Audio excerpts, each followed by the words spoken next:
So which brands should you boycott if you are interested in supporting Palestine? Well, if you're anything like me, you will be trying to do as much as you can to support Palestine at this time. While I'm recording this video, it's actually nearly been an entire year since the war on Gaza has continued, and like many people, I'm feeling quite overwhelmed about what to do, what can we do, and what are the best ways to respond.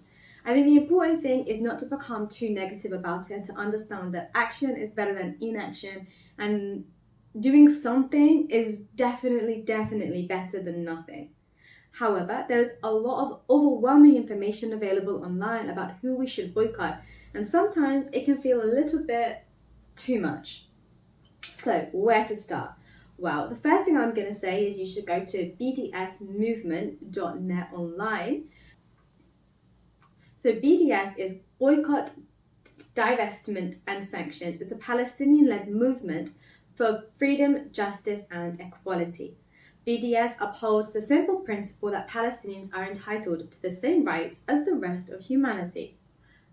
So if we go onto the BDS website, then you can see which companies they are advocating that you boycott. So they have got 4 different groups of companies to boycott.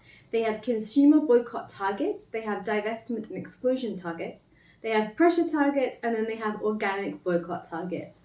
As well as that, they also have other kinds of people to boycott. So for example, academic boycotts like at your university, cultural boycotts, sporting boycotts, economic boycotts, trade union boycotts. There are other different ways. In this video, we're just going to discuss who you can boycott as a consumer. So let's go down. So they have targeted and non-targeted boycotts, right? So it says that people of conscience around the world are rightfully shattered, enraged, and sometimes feeling powerless about Israel's Gaza genocide. Many feel compelled to boycott any and all products and services of companies tied in any way to Israel. The proliferation of extensive boycott lists on social media is a result of this, and the question is how to make boycott effective and to actually have an impact in holding corporations account for their complicity in the suffering of Palestinians. So the BDS movement uses the historically successful method of targeted boycotts, which is inspired, of course, by the South African apartheid movement and the US civil rights movement, the Indian anti-colonial struggle, among others worldwide, that were successful in their boycotts in order to bring about the consequences that they required. The problem is, if we boycott too many companies, and it's not sufficiently targeted, then we will not see the consequence that we really need. As a result of that, BDS has strategically focused on a relatively smaller number of carefully selected companies and products in order to have a maximum impact. So the first category that the BDS movement recommends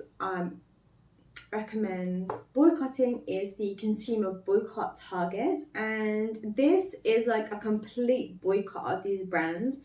They have been carefully selected because of the company's proven record of complicity in the Israeli apartheid.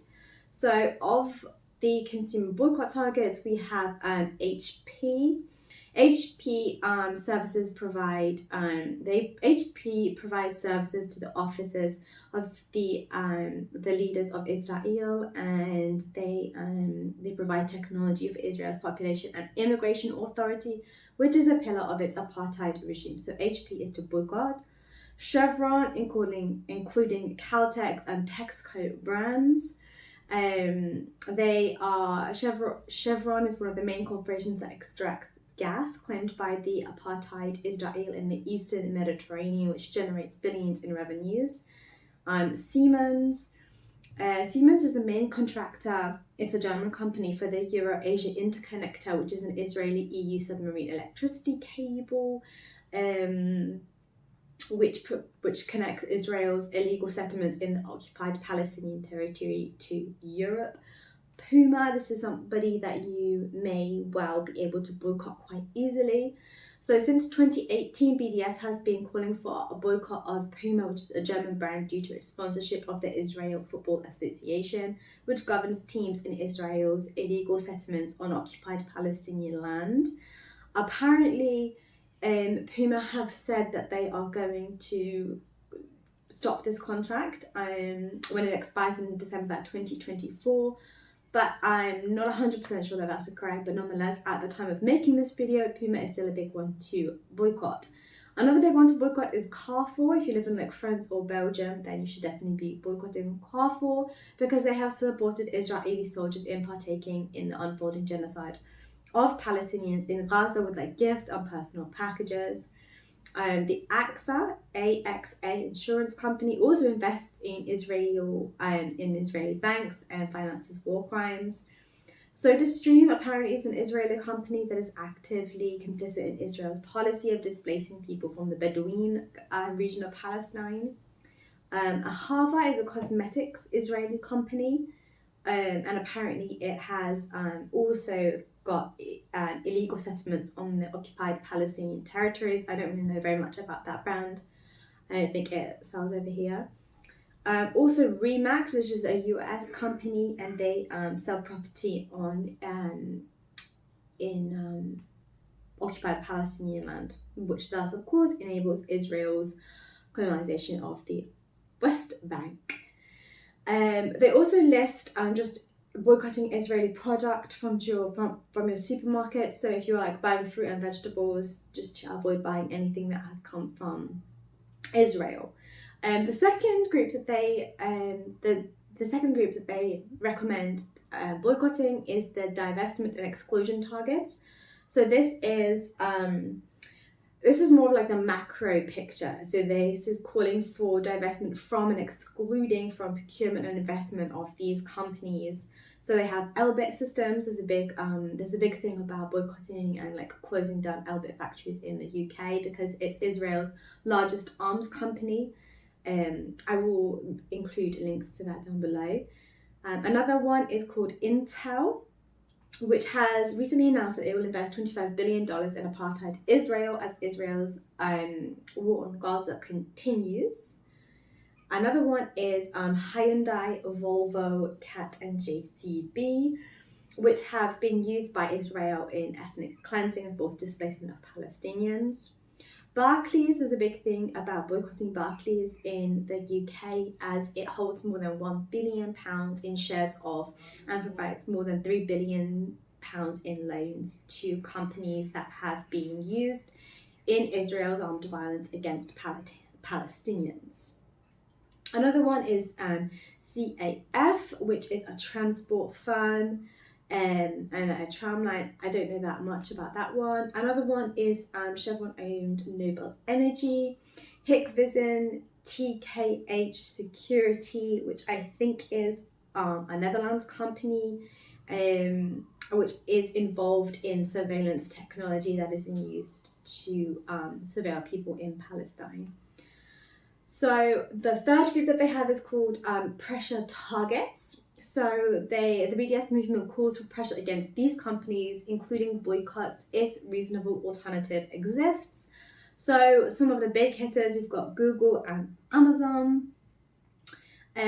So Amazon and Google have signed a $1.2 billion contract to provide cloud technology to the Israeli government and the military. And so by supporting Israel's apartheid with vital technology, Amazon and Google are directly implicit in its entire system of oppression, including the situation that's happening in Gaza right now. There is a #NoTech4Apartheid campaign. Other people boycott Google and Amazon as well for like tax evasive purposes and other reasons. So I think that it's a really good idea to add them to your list. Another big hitter is Airbnb, Booking, and Expedia. All of these offer rentals in illegal Israeli settlements built on stolen Palestinian land. That's another important one to boycott. Apparently, people are also boycotting Disney because there's going to be a new Captain American film, which is a superhero, which really is personifying the apartheid in Israel. Another one is the Teva pharmaceutical industry, which apparently is one of the world's largest drug manufacturers, and they benefit from Israel's illegal occupation of Palestinian land and allow the company to exploit the captive Palestinian market. Then the fourth section that they have is what they call the grassroots organic boycott targets. So this is companies like McDonald's, Burger King, Papa John, Pizza Hut, Wix. These movements have not actually been started by the BDS movement, but they are homegrown. For me personally, I've seen a lot of people boycotting McDonald's, and I think there's been quite a bit in the news about that, and McDonald's is actually starting to see some results of this boycott. I mean, you may have heard that McDonald's was giving away free meals to the Israeli soldiers, and even the head of McDonald's spoke out about this and was like, we're not supporting on either side, trying to be neutral, but the consequences are there. Also on the BDS website, it talks about a particular franchise in Malaysia, and there was a lawsuit against solidarity activists claiming defamation against McDonald's. So rather than actually holding the Israeli franchise account for their role in supporting what was happening, it's now flipped over and it's more about corporate bullying against activists. And so for this reason, BDS is supporting the escalation of the boycott of McDonald's brands. That aside, a lot of people are kind of just boycotting a lot of American supported products and trying to buy locally. I think that's always a good idea to avoid these like gigantic companies, Google, Amazon, Airbnb, etc., and try to find more local alternatives. So yes, I hope that helped, and it gave you a list of some of the companies that are really important to boycott. And again, just look at who you have nearby, who you would normally buy from, who you wouldn't buy from. Like, we're not buying a laptop every day, but do you need to go out and buy new shoes? Maybe don't buy Puma. Don't shop in Carrefour. Don't buy from McDonald's. And of course, spread the word, talk about it, so that more people understand who we can effectively boycott in order to actually see real life consequences. So thank you very much for watching, and don't give up the fight.